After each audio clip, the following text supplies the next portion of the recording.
माँ का आंचल और माँ की छत्र छाया भक्तों को मिल जाए तो लगता है कि सचमुच जीवन धन्य हुआ। शनिवार को आजमगढ़ के मुख्य चौक स्थित दक्षिण मुखी देवी जी मंदिर पर पहुंचे भक्तों को ऐसी ही छत्र छाया मिली। यहाँ देवी माँ का बड़ा ही अलौकिक अनूठा श्रृंगार हुआ था। मुख्य द्वार हो या फिर परिसर या फिर माँ भगवती की दैदिप्यमान प्रतिमा का भव्य श्रृंगार, सब कुछ अनूठा, अद्भुत और अकल्पनीय। माँ भगवती का इस बार ऐसा भव्य श्रृंगार हुआ कि जिसने भी देखा यही कहा कि ऐसा शायद ही पहले हुआ हो। शनिवार सुबह से ही दर्शन पूजन के लिए भक्तों की भारी भीड़ उमड़ने लगी थी। यहाँ मंदिर प्रशासन और श्रद्धालुओं की ओर से दक्षिण मुखी देवी माँ को 56 भोग भी लगाए गए। मंदिर के पुजारी पंडित शरद तिवारी ने बताया कि प्रतिवर्ष जनवरी माह के प्रथम या दूसरे सप्ताह में माता रानी का भव्य श्रृंगार होता है।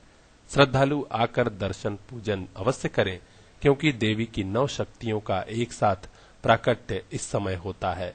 ऐसे में दर्शन पूजन करने वालों के सभी मनोरथ पूर्ण होते हैं। ये हर साल की तरह इस बार भी माता रानी का 56 भोग और दिव्य श्रृंगार किया गया है और जनवरी के माह में ही होता है, लेकिन कोई डेट फिक्स नहीं है कि किस डेट पर होगा, लेकिन फर्स्ट या सेकंड वीक में जरूर होता है।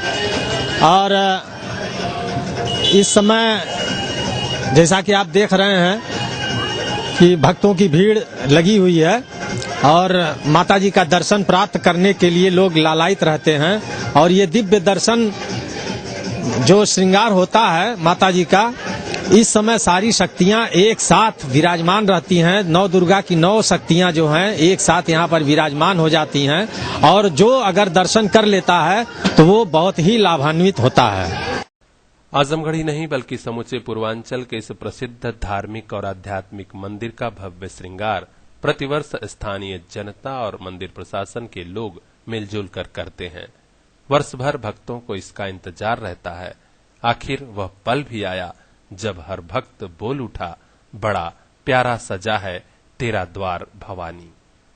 प्यारा सजा है तेरा द्वार भवानी, प्यारा सजा है तेरा द्वार भवानी, बड़ा न्यारा सजा है तेरा द्वार भवानी, न्यारा सजा है तेरा द्वार भवानी।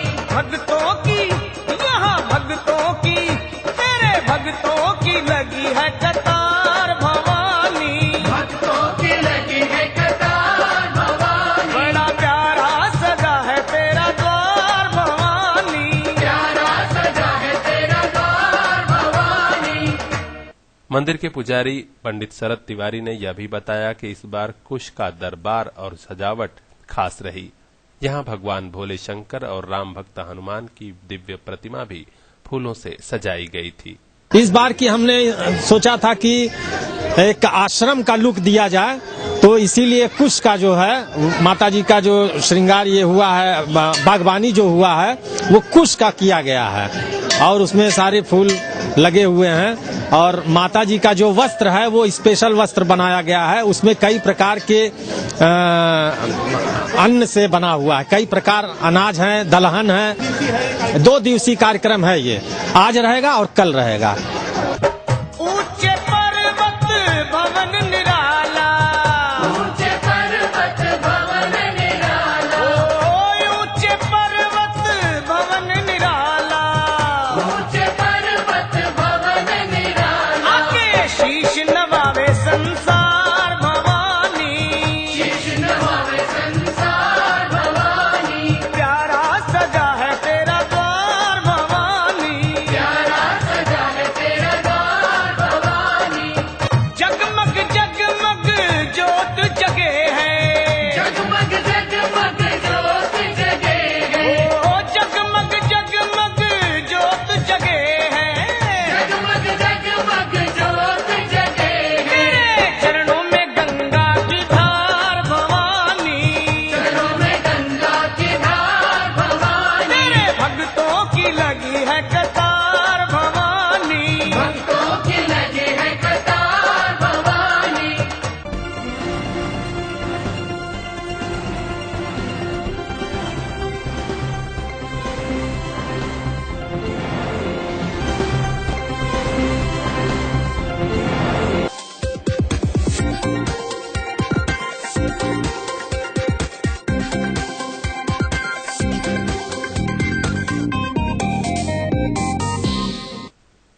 जिंदगी भी अजीब होती है। जब जो नहीं मिलता तब उसकी कीमत समझ में आती है। आजकल धूप नहीं मिल रही है, लोगों को धूप कीमती लग रही है। पिछले 3-4 दिनों से शीतलहर अपना रंग भरपूर दिखा रही है। इंसान हो या पशु, सभी जैसे कांप रहे हैं। ठंड से बचने के ठौर ठिकाने खोजे जा रहे हैं। आप भी देख सकते हैं शनिवार का यह लाइव नजारा, जब पशुओं का एक झुंड ठौर ठिकाना खोजते खोजते जिलाधिकारी के नए कार्यालय के दूसरे फ्लोर तक जा पहुंचा था। कड़ाके की ठंड में वहां कोई कर्मचारी भी नहीं था, लिहाजा पशु ऊपर तक गए और फिर ठौर ठिकाना न मिलने पर वापस भी आ रहे थे।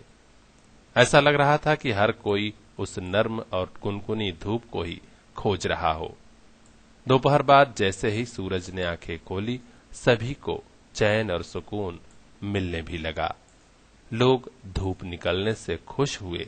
उम्मीद हुई कि कल भी मेहरबानी हो जाए।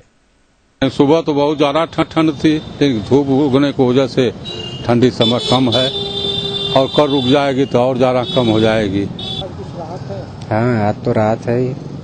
क्या राहत है? तो कल तो ज्यादा ठंड था, आज कुछ कम है। शनिवार की हल्की धूप बहुतों को अच्छी लगी। रजाई के भीतर चाय की चुस्की लेने वाले भी बाहर निकले। आजकल मौसम की चर्चा ही चहुओर सबकी जुबान पर है। लोग चाहते हैं कि ठंड भले ही पड़े, लेकिन थोड़ी ही सही धूप निकल जाया करे। नहीं, सुबह तो बहुत ज्यादा ठंड थी, लेकिन धूप उगने की वजह से ठंडी समय कम है और कल रुक जाएगी तो और ज्यादा कम हो जाएगी।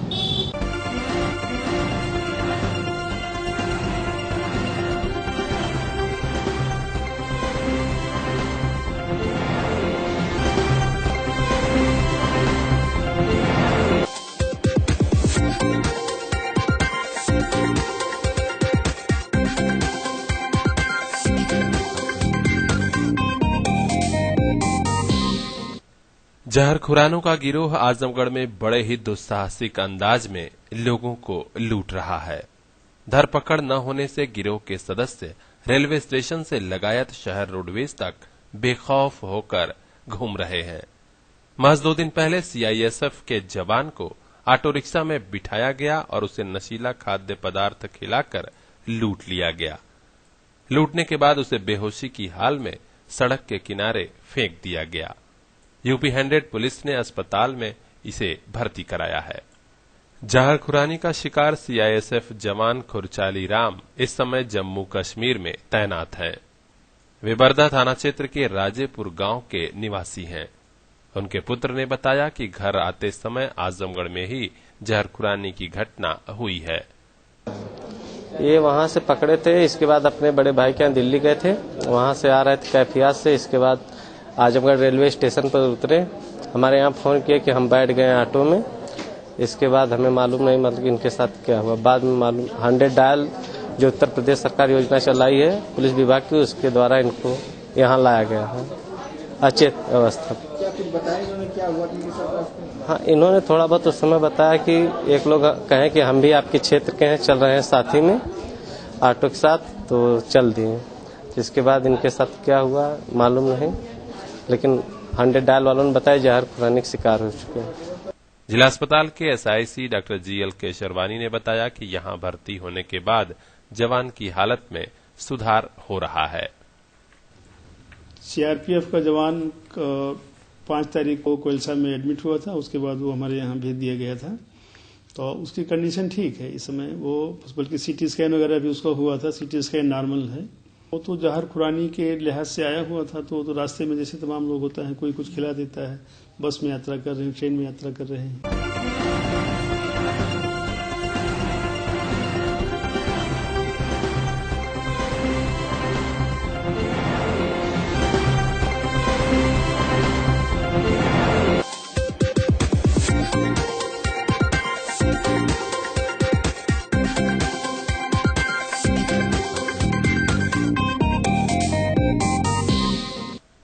मंडलीय चिकित्सालय के ट्रामा सेंटर में मल्टीटास्क वर्कर के पद पर तैनात एक कर्मी ने 8 माह से मानदेय न मिलने से हताश होकर नींद की गोलियों का सेवन कर आत्महत्या करने की कोशिश की।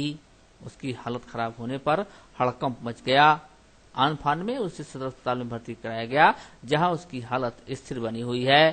डॉक्टरों का कहना है कि कुछ घंटे बाद हालत ठीक हो जाएगी। बताया जाता है कि कंदरापुर थाना क्षेत्र के मुजफ्फरपुर गांव निवासी 22 वर्ष के चंद्रिका यादव एक एनजीओ अवनी परिधि के माध्यम से 25 मई 2016 को ट्रामा सेंटर में मल्टीटास्क वर्कर के रूप में अपने अन्य 8 साथियों के साथ संविदा पर भर्ती हुए, लेकिन 8 माह तक लगातार मेहनत के बाद भी उसे मानदेय का भुगतान नहीं किया गया। घर के हालात और आर्थिक तंगी से परेशान चंद्रिका ने नींद की 8 गोलियां खाकर अपनी जीवन लीला समाप्त करने की कोशिश की। यहाँ पे हमारा कर्मचारी है चंद्रिका यादव, वो भी मल्टीटास्क वर्कर है। ये पोस्टेड है ट्रामा सेंटर पे। क्या हुआ था? ये ऐसा है कि हम लोग की 25 मई को नियुक्ति यहाँ पे हुई है ट्रामा सेंटर के लिए, जिसमें अभी तक हम लोग को सैलरी नहीं मिली है। इससे ये तंग आकर के इसने कल नींद की गोली खा ली है। 8 गोली खाई है। स्थिति तो डॉक्टर साहब बता रहे अभी नॉर्मल है, 2-4 घंटा अभी तक सोएगा, उसके बाद सही हो जाएगा। अभी हम लोग का भी नहीं मिलता है। ऊपर हम लोगों ने बहुत बार जो कि सिफारिश की, बाबू के यहाँ गए, एसआई साहब के यहाँ गए, लोगों ने आश्वासन दिलाया कि आज आ जाएगी, कल आ जाएगी, कल बजट पास हो जाएगा, परसों बजट पास हो जाएगा, आपके खाते में आ जाएगा, आप लोग काम करिए। इस घटना को लेकर अस्पताल प्रशासन सख्ते में है। प्रमुख चिकित्सा अधीक्षक डॉक्टर जीएल केसरवानी का कहना है कि शासन स्तर पर मानदेय के लिए कई बार लिखा गया, लेकिन कुछ नहीं हुआ। मैंने फिर रिमाइंडर भेजा है, 2 दिन में भुगतान का आश्वासन मिला है। उन्होंने बताया कि चंद्रिका की तबीयत में सुधार हो रहा है। और परित करके एक संस्था है जिसके द्वारा ट्रॉमा सेंटर में 9 मल्टीटास्क वर्कर की नियुक्ति हुई है। वो लोग पिछले 8 महीने से काम कर रहे हैं और उनका वेरीफाई होके जाता है, लेकिन डायरेक्टरेट से अभी उनका जो है वो मानदेय रिलीज नहीं हुआ है। हम लोग बार बार रिमाइंडर किए हैं, मतलब इस 8 महीने में कम से कम 10 बार रिमाइंडर हुआ है। वो पिछले 1 महीने में जब से मैं चार्ज में हूँ तब से 3रा बार रिमाइंडर हुआ। कल उनके डायरेक्टर से बात भी हुई है, तो उनका कहना है कि ठीक है, अब हम लोग 2-3 दिन में फंड रिलीज कर दे रहे हैं। तो कुछ टेक्निकल प्रॉब्लम उन्होंने बताए होंगे कि ये नहीं था, वो नहीं था। फिलहाल कल हमारी जो डायरेक्टर से उनकी बात हुई है, तो वो फंड रिलीज 1-2 दिन में फंड आ जाएगा, उनको डिस्ट्रीब्यूट कर दिया जाएगा। हम लोग ये उन लोगों के लिए ये हम लोगों का 10वां प्रयास था जिसमें उनका फंड रिलीज हुआ है, और आशा है कि इस हफ्ते ही उन लोगों को अमाउंट मिल जाएगा। मरीज की क्या कंडीशन है? वो लड़का है, कुछ नशे की गोलियां खा लिया था, वो कंडीशन ठीक है उसकी, बिल्कुल ठीक है।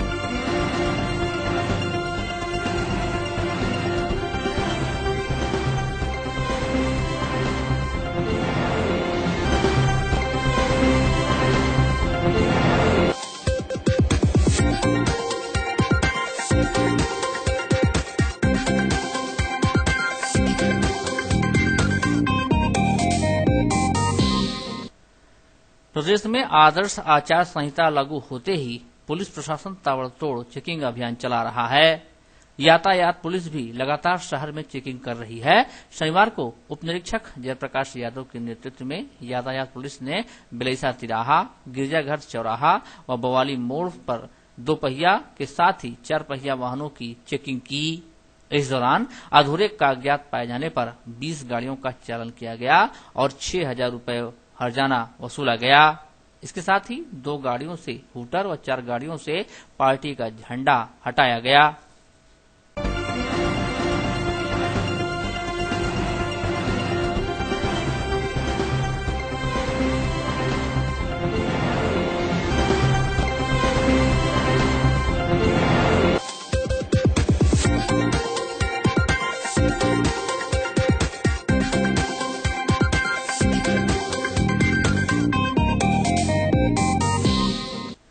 जिला निर्वाचन अधिकारी सुहास एलवाई ने बताया कि भारत निर्वाचन आयोग द्वारा विधानसभा चुनाव के लिए होने वाले मतदान के प्रतिरूपण को रोकने की दृष्टि से मतदान के समय मतदाता को अपनी पहचान सिद्ध करने के लिए अपना मतदाता फोटो पहचान पत्र प्रस्तुत करना होगा।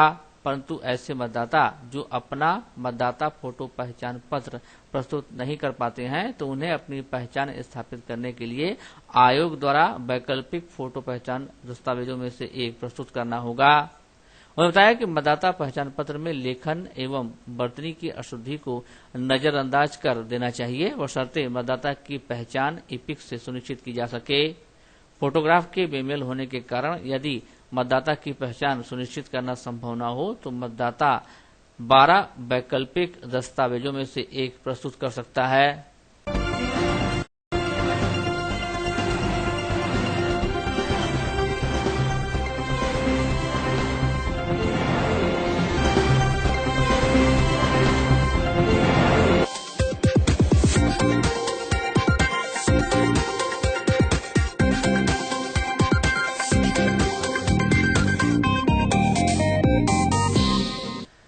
देश में नोटबंदी के 58 दिन बीतने के बाद बैंकों और एटीएम पर हालात धीरे धीरे सामान्य होने लगे हैं, लेकिन सच यह भी है कि नोटबंदी के कारण बैंकों व एटीएम की लाइन में घंटों लगकर सैकड़ों लोगों की मौत हो गई थी। छोटे व्यापारी, मजदूर और किसान बेहाल हो गए। नोटबंदी से परेशान लोगों को राहत देने के लिए कांग्रेस पार्टी आगे आई है। पार्टी ने शनिवार को महामहिम राष्ट्रपति के नामित ज्ञापन एसडीएम सदर को सौंपा। जिला अध्यक्ष हवलदार सिंह के नेतृत्व में सौंपे गए ज्ञापन के माध्यम से कांग्रेस पार्टी ने मांग किया कि बैंकों व एटीएम की लाइन में लगकर जिन लोगों की मौत हुई है उनके परिजनों को 5-5 लाख रुपए का मुआवजा दिया जाए। छोटे व्यापारियों और सब्जी विक्रेताओं को भी मुआवजा दिया जाए जिससे कि वह अपने नुकसान की भरपाई कर सकें। साथ ही किसानों के बैंक कर्ज का 2 माह का ब्याज माफ किया जाए।